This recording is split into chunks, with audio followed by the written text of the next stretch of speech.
Shalom Bapak Ibu yang diberkati Tuhan, senang saya bisa kembali menyapa Anda. Mari hari ini kita akan kembali merenungkan firman Tuhan. Tema yang akan kita bahas adalah dengarkan pesan akhir zaman. Wahyu pasal yang ke-22 ayat yang ke-7 dan ayat yang ke-11. Mari kita akan perhatikan dua ayat ini. Sesungguhnya aku datang segera, berbahagialah orang yang menuruti perkataan-perkataan nubuatan kitab ini.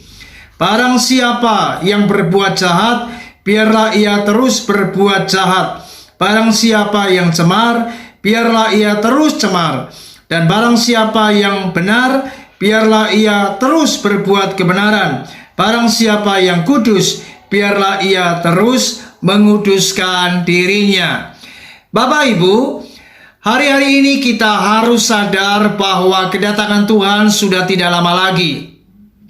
Dan di dalam kitab Wahyu ini, Rasul Yohanes yang mendapatkan penglihatan bagaimana ia mendapatkan pesan Tuhan, bahwa dikatakan barang siapa yang menuruti perkataan-perkataan nubuatan kitab ini, maka dikatakan berbahagialah.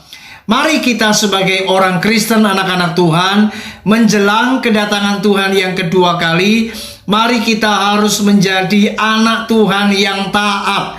Artinya mari kita harus mentaati apa yang firman Tuhan katakan.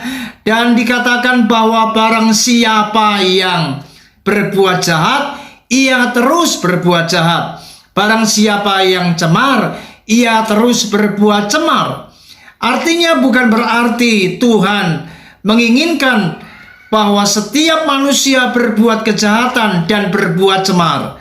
Justru lewat ayat ini Tuhan mengingatkan kita agar kita jangan berbuat jahat, agar di akhir zaman ini kita jangan hidup dalam kecemaran. Mari kita harus hidup dalam kebenaran dan dalam kekudusan.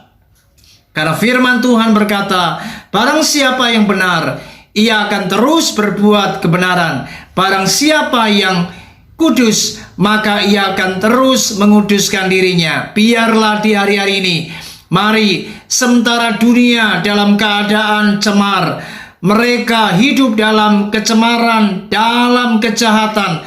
Tapi mari sebagai anak-anak Tuhan, kita harus hidup dalam kebenaran dan dalam kekudusan. Karena firman Tuhan selalu mengajar kita agar di saat nanti kedatangan Tuhan yang kedua kali, maka kita harus didapati Tuhan.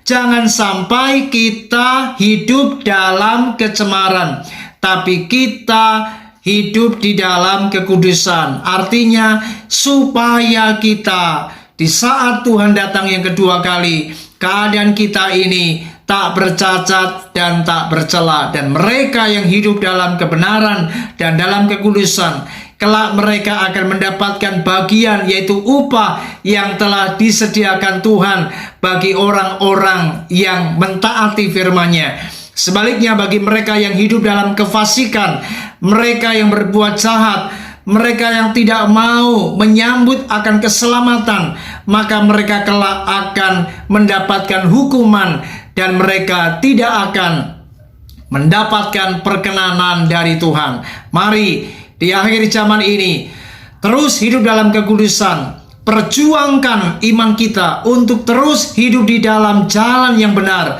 Mari jadilah anak-anak Tuhan yang taat, dan mari terus hidup dalam kekudusan. Tuhan Yesus memberkati kita. Shalom.